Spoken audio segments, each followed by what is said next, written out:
Halo semuanya, selamat pagi, selamat datang di podcast kita-kita. Hari ini kita akan membahas salah satu isu yang sering terjadi di Indonesia, lebih tepatnya di Provinsi Riau, Kabupaten Rekahan Hilir, yaitu kebakaran hutan. Seperti yang kita ketahui, bahwa Provinsi Riau itu terdiri dari lahan pertanian yang cukup luas, lebih tepatnya di angka 3,4 juta hektar dan 2,5 juta hektar diantaranya merupakan lahan perkebunan sawit. Oleh karena itu, hari ini kita akan melihat masalah ini dari berbagai sudut pandang, baik itu dari sudut pandang ahli, pemerintah, dan juga korban yang terdampak. Sekarang saya sudah bersama dengan Profesor Hanelson Koswandi. Lalu ada Bapak Menteri Kehutanan dan juga ada Ibu Melsa. Nah, seperti yang sudah saya sampaikan di Instagram, saya dan tim sudah mengumpulkan 10 pertanyaan terpilih dari teman-teman sekalian. Nah, untuk pertanyaan pertama sendiri, saya ditujukan kepada Bapak Hanelson, yaitu menurut Bapak sebagai ahli, sebenarnya apa sih penyebab utama dari kebakaran hutan ini? Baik, terima kasih moderator. Kalau kita lihat dari akar masalahnya, penyebab kebakaran hutan ini itu disebabkan oleh manusia.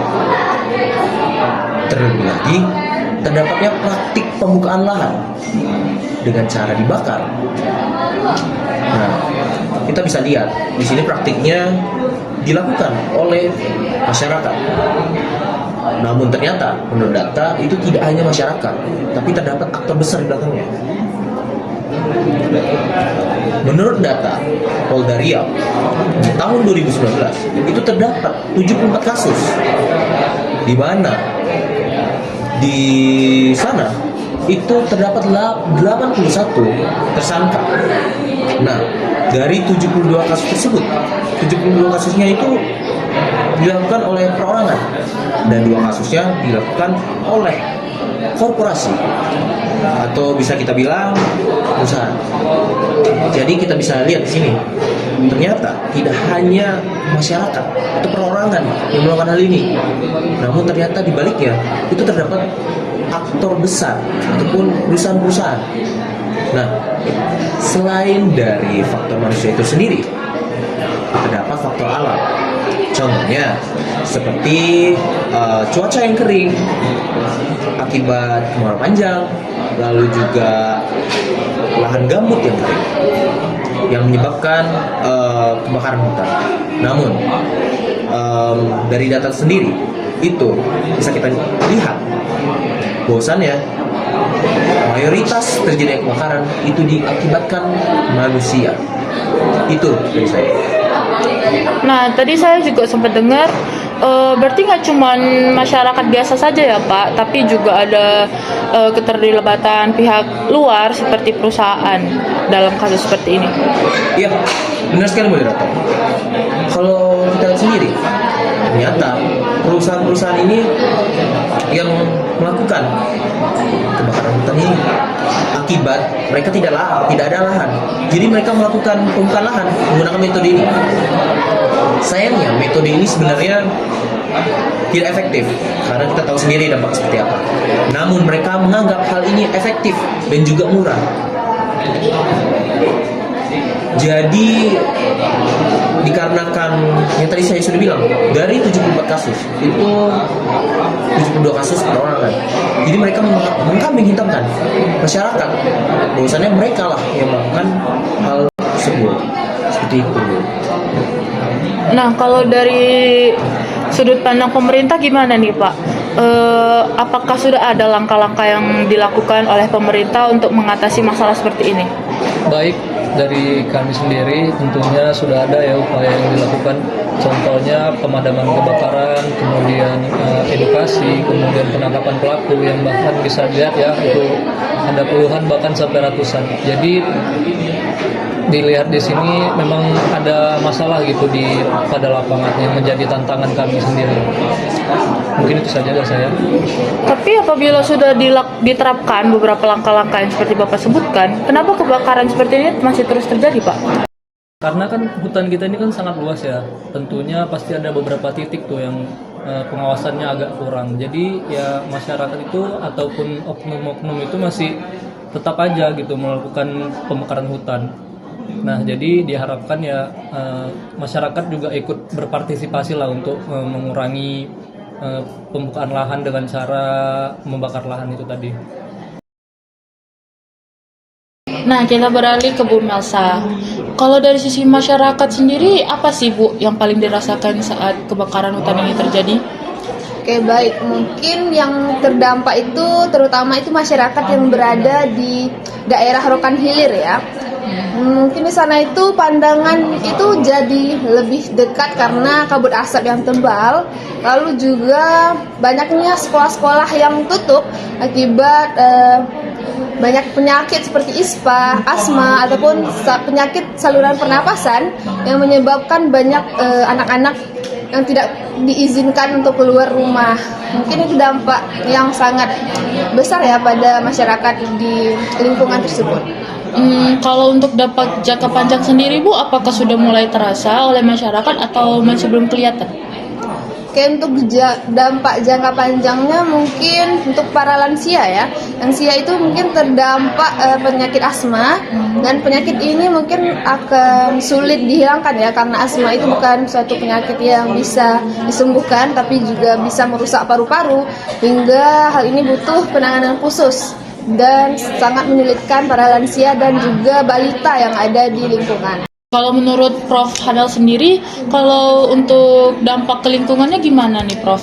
Soalnya ini kan kebakaran hutan ini salah satu lingkungan yang cukup dekat nih dengan masyarakat. Baik, dari pertanyaan Anda sendiri, menurut saya untuk dampaknya sendiri itu sangat luas. Dari rusaknya ekosistem hutan itu sendiri, bahkan fauna dan flora di hutan tersebut itu kehilangan habitatnya. Apalagi dari kebakaran hutan ini, asap yang ditimbulkan itu bahkan bisa menyebabkan ISPA. Bukan hanya ISPA, bahkan asapnya ini bisa sampai ke negara tetangga. Jadi isu yang terjadi ini bukan hanya di lokal, namun bisa menjadi isu regional. Jadi dampaknya sebenarnya sangat-sangat luas kalau bisa kita bilang. Oke. Nah, ini saya dapat pertanyaan menarik nih dari followers Instagram. Pertanyaannya tuh, menurut Bapak dan Ibu sekalian di sini, siapa nih kira-kira yang paling bertanggung jawab atas masalah yang terjadi belakangan ini? Mungkin bisa kita mulai dari Prof. Hanel. Baik. Dari pertanyaan Anda sendiri, siapa yang bisa kita salahkan? Menurut saya, ini tidak bisa disalahkan kepada satu pihak. Yang seperti kita tahu, yang sudah seperti saya paparkan tadi, bahwasannya datanya itu tidak hanya masyarakat yang melakukan pembakaran lahan dengan metode pembakaran, tapi kita bisa lihat bahwasannya di balik itu terdapat perusahaan-perusahaan yang melakukan metode itu. Jadi kita bisa lihat bahwasannya ini tidak bisa disalahkan ke satu pihak. Ini terlibatnya dari berbagai pihak. Itu dari saya. Nah, kalau menurut Pak Didi sendiri gimana? Nah, kami sebagai pemerintah di sini tentunya memiliki tanggung jawab yang besar ya dalam hal ini. Saya setuju juga dengan Bapak Hanel tadi yang mengatakan kalau ini semua harus terlibat mulai dari pemerintah, masyarakat dan sebagainya. Jadi kami harap semua pihak itu bisa bekerja sama untuk mengatasi masalah ini. Mungkin itu saja dari saya. Kalau menurut Ibu sendiri gimana? Oke, menurut saya pendapat dari Bapak Hanel itu benar, bahwa penyebabnya itu bisa disebabkan oleh masyarakat dan juga pemerintah. Tapi mungkin tidak bisa sepenuhnya disalahkan pada masyarakat Riau umumnya, karena masyarakat Riau tidak hanya bermata pencarian di perkebunan, tapi juga ada di bidang lain. Jadi tidak bisa kita salahkan masyarakat yang ada di daerah Rokan Hilir tersebut. Mereka juga masyarakat yang terdampak oleh tindakan yang dilakukan oleh oknum lain seperti pemerintah ataupun PT-PT atau perusahaan yang menanamkan sahamnya di sana. Jadi mungkin juga ini banyak pihak-pihak yang terlibat dalam hal kebakaran lingkungan yang ada di Rokan Hilir. Nah, selanjutnya saya mau nanya nih kepada Bapak Didi terkait solusi apa nih kira-kira yang bisa ditawarkan pemerintah untuk kedepannya biar kebakaran seperti ini tuh tidak terjadi lagi. Baik, dari kami sendiri tentunya kami akan meningkatkan pengawasan, kemudian sosialisasi kepada masyarakat untuk enggak melakukan pembakaran lahan lagi. Jadi saya harapkan semua pihak bisa bekerjasama dalam mengatasi hal ini. Mungkin saya mau nambahkan untuk kepada pemerintah. Boleh. Mungkin Bapak kan dari pemerintah nih. Yep. Kalau solusi secara holistik Pak, dari menurut saya bahwasannya ini harus adanya penegasan hukum yang kuat. Betul, saya setuju. Jangan hanya perusahaan ini melakukan pembakaran lahan, tapi mereka hanya diberikan hukuman selama setahun. Saya rasa perlu adanya efek jerah yang benar-benar jelas terhadap perusahaan-perusahaan tersebut. Itu yang pertama. Yang kedua, gini Pak, masyarakat itu melakukan hal ini dikarenakan mereka tekanan ekonomi Pak, pembakaran lahan ini Pak. Jadi saya rasa Pak, dari pemerintah ini harus adanya bantuan modal, lalu pembukaan lahan tak terbakar, itu juga perlu Pak untuk membantu mereka Pak. Jadi setidaknya mereka tidak akan membakar lahan ataupun membuka lahan itu dengan cara metode ini Pak.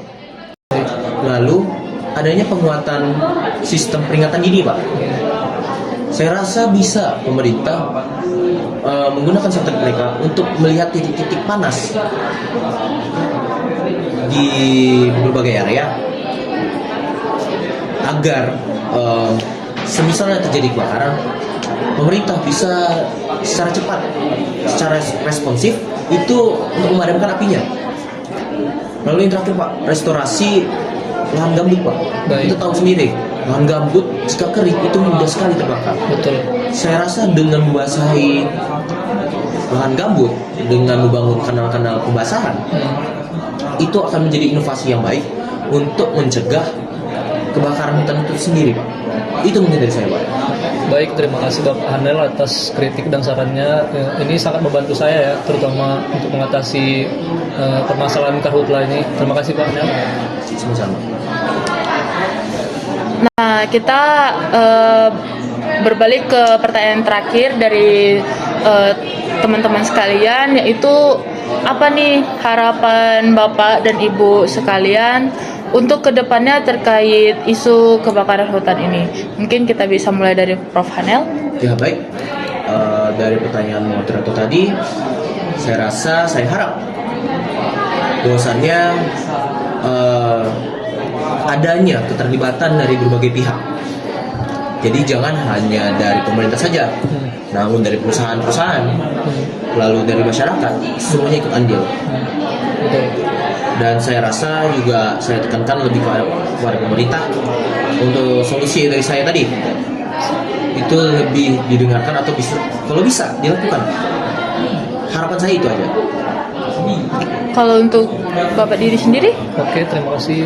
Kalau dari kami sendiri tentunya saya harap berulang kali ya tadi saya sampaikan ya, semua pihak itu ikut terlibat, jangan cuma pemerintah saja, karena percuma kan pemerintah udah ngasih aturan tapi masyarakat, perusahaan dan lain sebagainya itu melanggar. Jadi ya saya harap semua pihak bisa ikut terlibat lah dalam hal ini sehingga diharapkan karhutla ini bisa berkurang. Oke, kalau dari Ibu sebagai masyarakat, apa harapannya? Mungkin harapan saya kedepannya tidak ada lagi ya kebakaran hutan, karena yang terdampak yang paling utama itu adalah kami sebagai masyarakat. Jadi saya harap semua solusi yang telah diberikan oleh pemerintah dan juga Bapak Hanel tadi bisa dilakukan secepatnya. Baik. Oke, bentar. Baik, sudah terjawab dari semua pertanyaan yang sudah saya kumpulkan bersama tim. Dan dari diskusi ini kita bisa melihat bahwa kebakaran hutan itu bukan hanya masalah lingkungan biasa, tapi juga berdampak pada kesehatan dan kehidupan masyarakat lokal. Oleh karena itu, diperlukan kerjasama dari semua pihak agar masalah ini tidak terus terulang ke depannya. Saya Nova Elizabeth Simanjuntak, pamit undur diri. Sampai jumpa di podcast kami selanjutnya. Terima kasih sudah mendengarkan.